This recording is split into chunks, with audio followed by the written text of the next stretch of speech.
and Livelihood Education Aid. Our topic is Personal Entrepreneurial Competencies or PECs.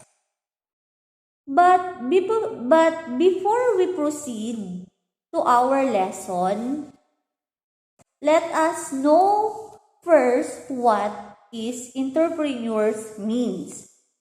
How about PECs of entrepreneur?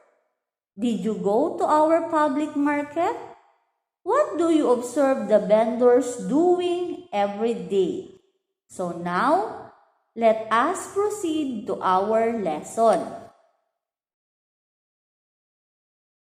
What is the importance of entrepreneurial traits? Entrepreneurial competencies refers to the important characteristic that should be possessed by an individual in order to perform entrepreneurial functions effectively. In this lesson, you will learn some of the most important characteristics, attributes, lifestyle, skill, and traits of a successful entrepreneurs. Entrepreneurs are those with the skills and capabilities to see and evaluate business opportunities. They are individuals who can strategically identify product or service needed by the community and have the capacity to deliver them at the right time and at the right place. Here are some important characteristics, traits, attributes of a good entrepreneur. Number 1, hardworking. One of the most important characteristics of a good entrepreneur. This means working diligently and being consistent about it. Hardworking people keep improving their performance to produce good products and or provide good services. Number 2, self-confidence. Once the plan to do the entrepreneurial activities is ready to be started, assure yourself to overcome risks and many other forms of business constraints. Number 3, self-control. In any situations that need to be handled, never react immediately. Instead, respond to the situation in the most legal and beneficial way. Number 4, courage. Be a risk taker with alternative courses of action on hand. 7, business risks are always there. However, one's readiness to face, reduce, or eliminate, it depends on how brave you can be. Number 5, commitment. Sustain every effort you have started. Profit may dwindle in the most unacceptable way, but never hesitate to invoke your right to persist and regain a lost glory. Number 6, creativity. Do not stay inside a box, which means go out and plant your potentials to be effectively different. Use your imaginations to create marketable ideas and push it. If you thought of a potentially good one, be the first to act upon it. Chances are others have true about it too. Number 7, optimism. Be someone who always feel positive in every effort in order to achieve something. Number 8, future-oriented. Once you enter in a line of business, you must understand that you are a non-stop contract. It may take several years to build up a business to a reasonable standard. The goal of most successful business people is to build a secure job with a stable income based on their own ability. Number 9, profit-oriented. When you enter into the world of business, obviously, you are looking for income because you know that this will be your bread and butter not only for you, but also for your family. Therefore, you must see to it that the business can generate income. Another plan of action is to expand your own business through the use of generated income. Number 10, persistence, differences in opinion and judgment.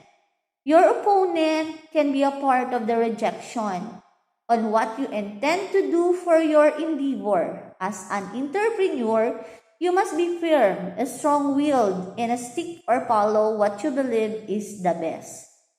Number 11, copes with failure. Learn from your mistake.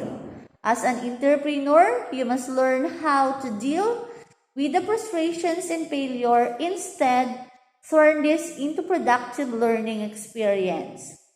Number 12, takes the initiative. A successful entrepreneur takes the initiative.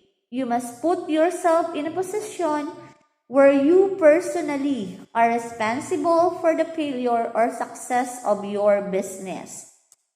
Number 13, shows willingness to listen. Take time to listen to the advice, suggestions, and recommendations of fellow entrepreneurs. It will help your business grow. Number 14, risk taker. Risk sometimes cannot be anticipated. When misfortunes happen, consider these as challenges, work them out, and set good alternative.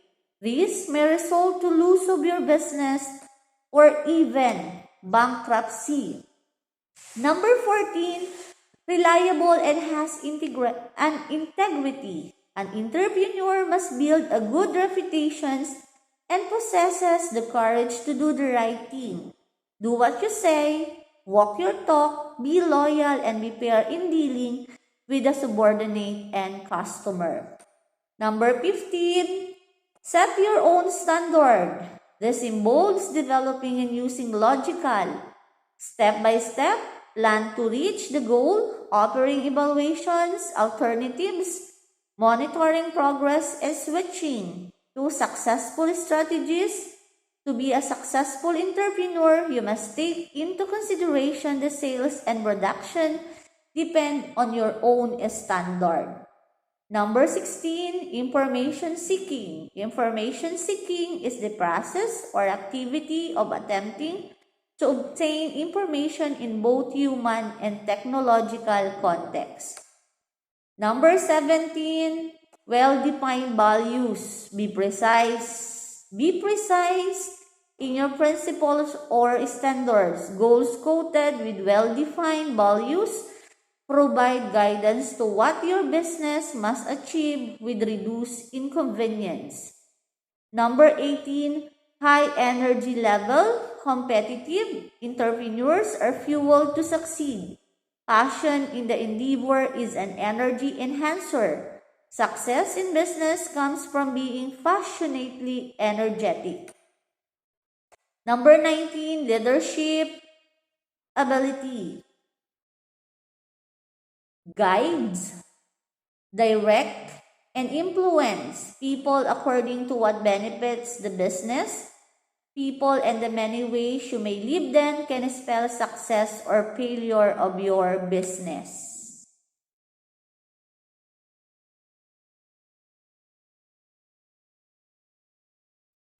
Environment and market. What is it? The term aquaculture broadly refers to the cultivations of aquatic organisms in controlled aquatic environments for any commercial, recreational, or public purpose. The breeding, rearing, and harvesting of plants and animals take place in all types of water environments, including ponds, rivers, lakes, the oceans, and man-made, closed systems on land. Aquaculture serves many purposes, including food productions for human consumptions, rebuilding of populations of threatened and endangered species, habitat restoration, wild-stock enhancement, productions of bait fish, and fish culture for zoos and aquariums. Marine aquaculture refers to the culturing of oceanic species as opposed to freshwater. Example of marine aquaculture productions include oysters, clams, mussels, shrimp, salmon, and algae. Marine aquaculture is just 20% of U.S. production consistingly most of shellfish. Example, oysters, clams, and mussels. Aquaculture species cultured include milkfish, chanos, Nile tilapia, common carp, bighead carp, and other walking catfish, North African catfish. There is need to conduct environmental scanning to identify the needs and want of people, the needs for your business missions, and to give attention to trend and issue. This may also serve as an evaluation of the type of the entrepreneurial activity approach in the community. Environmental scanning is defined as a process of gathering, analyzing, and dispensing information for tactical or strategic purpose. The environmental scanning process entails obtaining both factual and subjective information on the business environment in which company is operating. Environment in the community can be viewed according to its technological, political, economic, and social aspect. For example, in the past, people in the community used conventional way of growing fish, but the transmissions of development in terms of technology was interrupted because people were not satisfied with what they have today. They still look for changes in their life that corresponds to their environment. As a future entrepreneur, you must be well versed in this kind of advancement and progress of your environment, particularly in the technology, so as to ensure the success of your future business.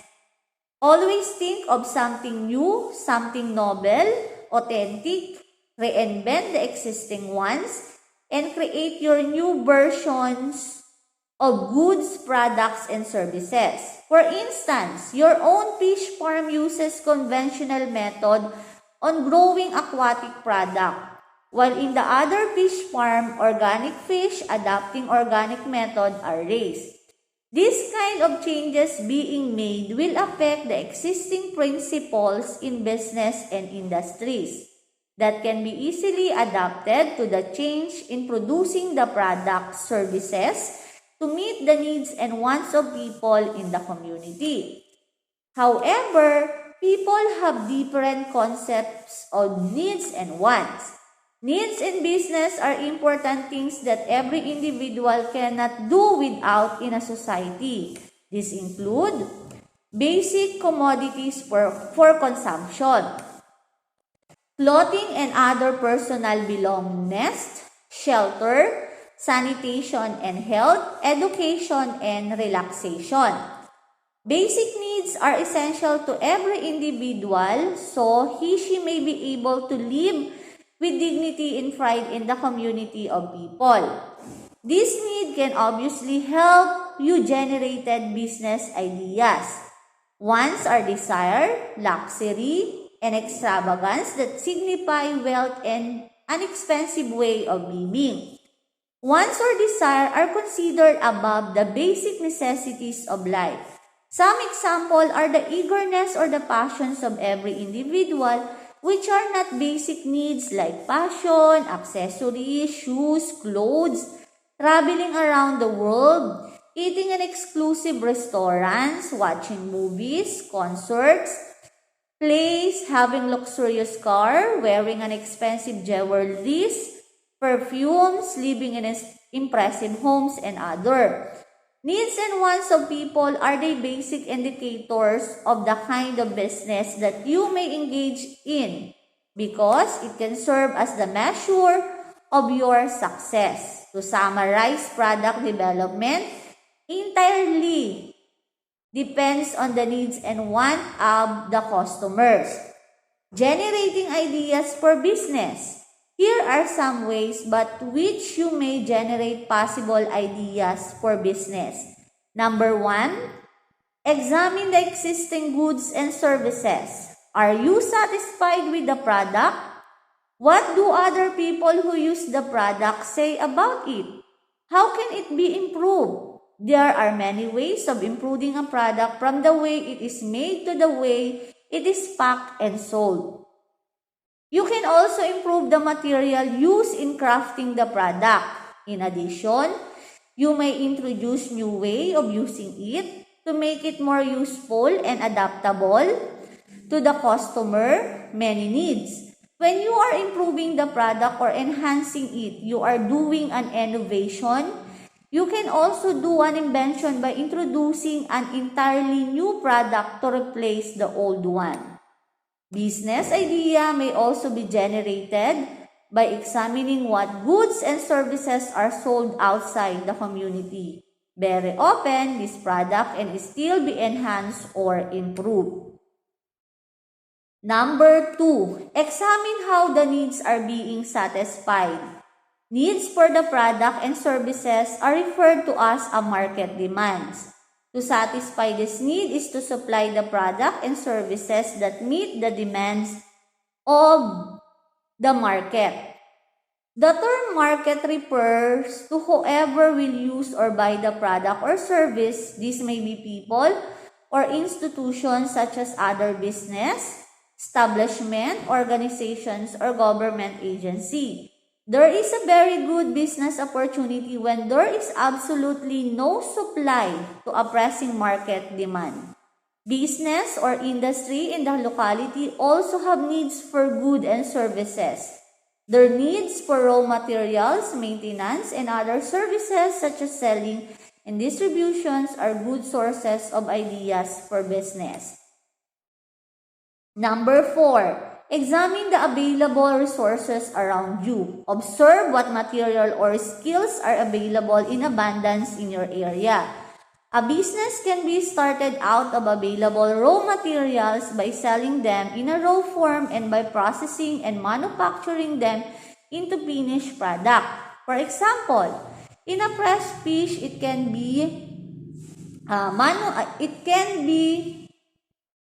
manufactured into goods. Dried fish, salted, can be made into chorizo, sisig, and other byproducts. A group of people in your neighborhood may have some special skills that can be harnessed for business ideas can come from your own skill. The work and experience you may have in agriculture and fishery arts, industrial arts, home economic, and ICT classes will provide you with business opportunities which will give you extra income should you decide to engage in income-generating activities. With your skills, you may also tinker around with different things in your spare time. Many products were invented in this way. Read magazines, news articles, and other publications on new products and techniques or advances in technology. You can pick up new business idea from Newsweek, Reader's Digest, Business Magazine, Go Negosyo, Hub Material, and Small Industry Journal. The internet serves as a library where you may browse and surf on possible business. It will also guide you on how to sell the right product in the right place at the right price and the right time. Listing of possible business to set up in any area may also be available from banks or local non-government organizations. The aquaculture products in the Philippines are number 1, seaweed, number 2, milkfish, number 3, tilapia, number 4, shrimp, number 5, carp, number 6, oyster, number 7, mussels, number 8, growing culture pearls. And this is Evelyn B. Sagana. Thank you for watching.